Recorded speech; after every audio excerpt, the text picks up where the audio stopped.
Welcome to the final episode of Journeys to the Metaverse, where we're talking to you from within virtual reality. We've been taking you on a journey and we've reached our final destination. On today's episode of the podcast, we'll be exploring the Engage platform and what it has to offer. We'll be talking all about social connection within virtual reality and how immersive tech is bringing people and businesses together in a brand new and exciting way. We'll discuss the Metaverse, what it is, how it works, where it's heading and its implications on the world of tomorrow and the future of the workplace. I'm your host, Nicki Finnigan, Head of the Digital L&D team here at SJP. Welcome. Our guest for today is Abid Hussain, Business Developer for the Engage platform, which is where we are right now. Engage is an advanced virtual communications platform ideal for use in the modern workplace.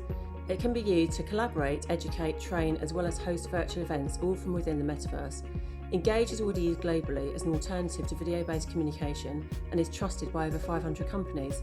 Abid has been working to spread Engage's message and goal of virtual communication and connection, and there's no doubt that having his expertise on today's podcast will help our listeners understand the Metaverse, the questions that come with it, and the direction in which it's heading. Abid, welcome. It's a pleasure to have you on the podcast. Thank you for having me. So we have our VR Quest 2 headsets with us. Are you excited to get in there? I certainly am, yeah.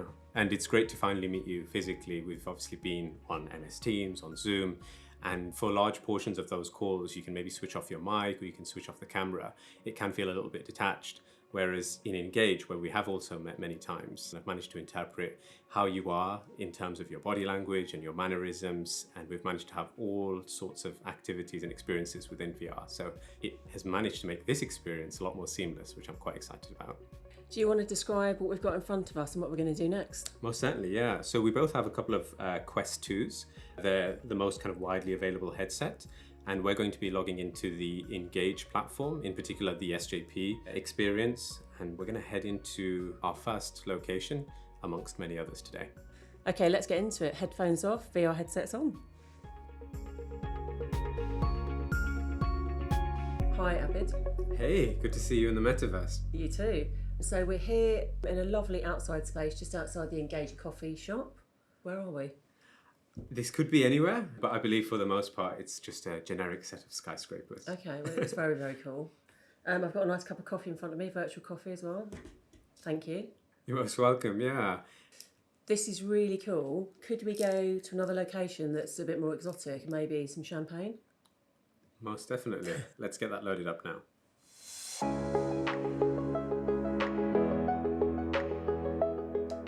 Hey, Nikki. We've now transported over into Paris. So if you'd like to look over the balcony, you'll see some of the square over there. And thankfully, it's really quiet. You can have all of Paris to yourself, which is quite a luxury. And I think we've just made it in time for the sunset, which is lovely. It's beautiful. So this particular location can be created from scratch.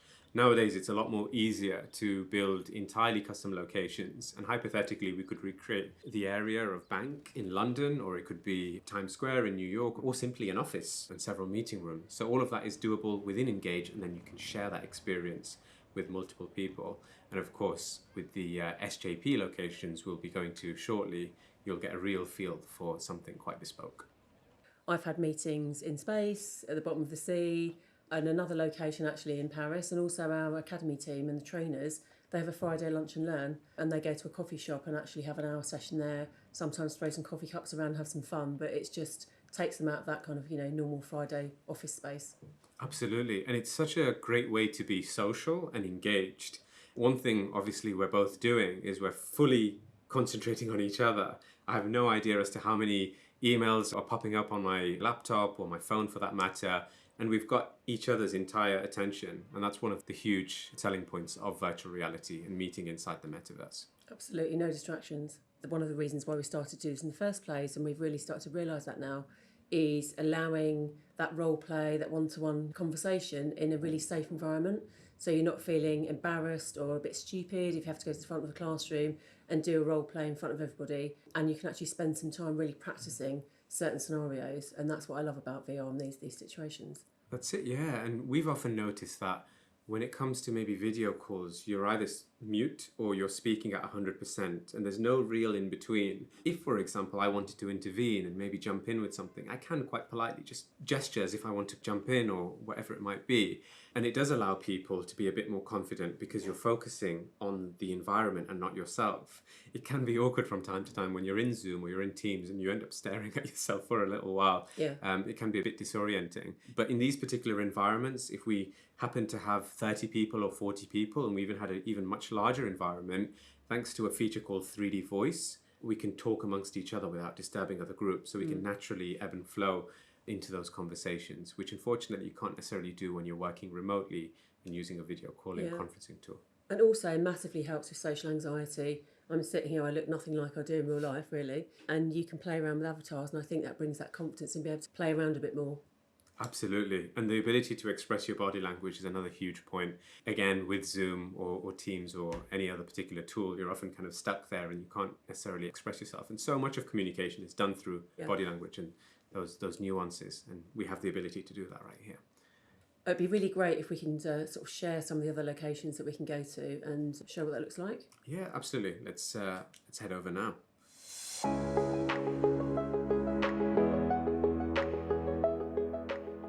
Hi Nicki, we're here at your custom branded St. James Place event space. It's particularly large. It's almost like floating in midair. We have essentially about 5 pods around us, which can be used for networking, for Q&As, for workshops and so forth. And then we have this amazing circular environment right here, which can be used for announcements, seminars, and so forth. So that's a particularly useful part of this environment. And the colors are fantastic. We've got your lovely teal against the kind of concrete there, and it really brightens up the place. And you will notice a few quirky elements as well. So over to your right, Nicki, you have a St. James Place helicopter. That's mine. Oh, okay. I was going to say, whoever wants to attend will obviously come in via the helicopter. And then we have a few kind of basketball courts and hoops over to my right there. So it's a really inviting and welcoming place. And the benefit of virtual reality is we're not limited to the confines of the real world. Just 100 meters down there, we can have basketball. And then, of course, we can have workspaces. This would cost a pretty penny to try and recreate in central London. And of course, we can have a waterfall essentially coming out of nowhere. Yeah, I love that. Which is quite And I love the fact that we can have sort of mini events going on and then a space for people to network. And that's the real beauty of it. That's it. And with the benefit of 3D voice, we can set that to however we want. So we could potentially have a nice ambience where you could set it to about maybe 25 meters. So you can, get that feeling where you can hear other people talking and people are engaging. Or we can shrink that right down to about 5 meters. So if you want really private conversations, you want to maybe network in a bit more of a discreet way, then that can be done also. Maybe we can head over to some different parts. So would you like to follow me over to SJP's very own atrium?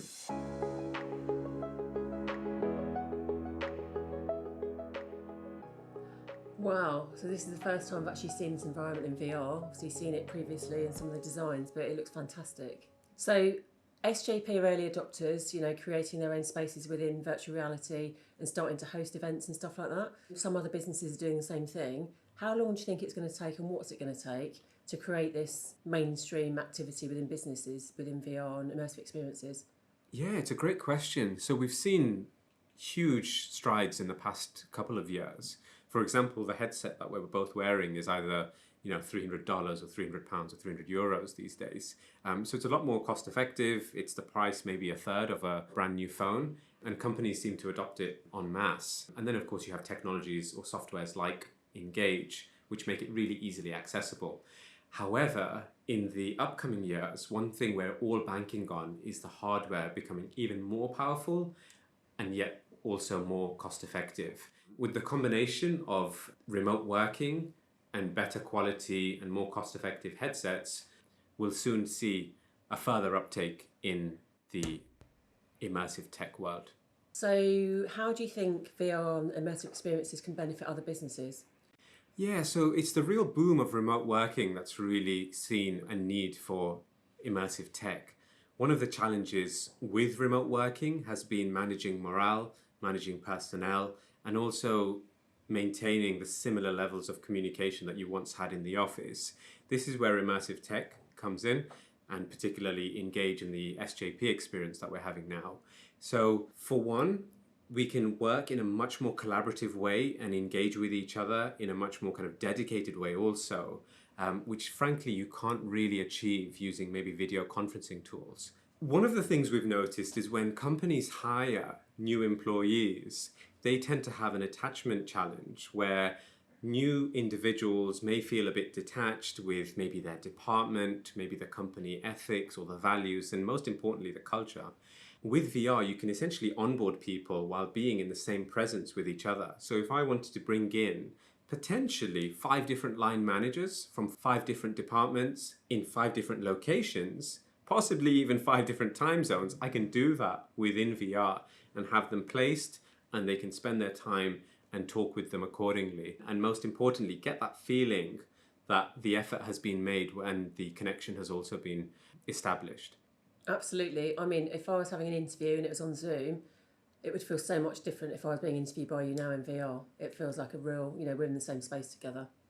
Interestingly enough, when I joined the company, one of my first interviews was on the moon in VR with a few of my colleagues, which was strange to say the least. But within about 15 minutes, I understood exactly how my colleagues were, just by how larger than life they may have been, or just by their expressions and so forth. And that was a massive help in connecting with them, particularly that they were about a 10-hour flight away. So VR was the best case scenario we had.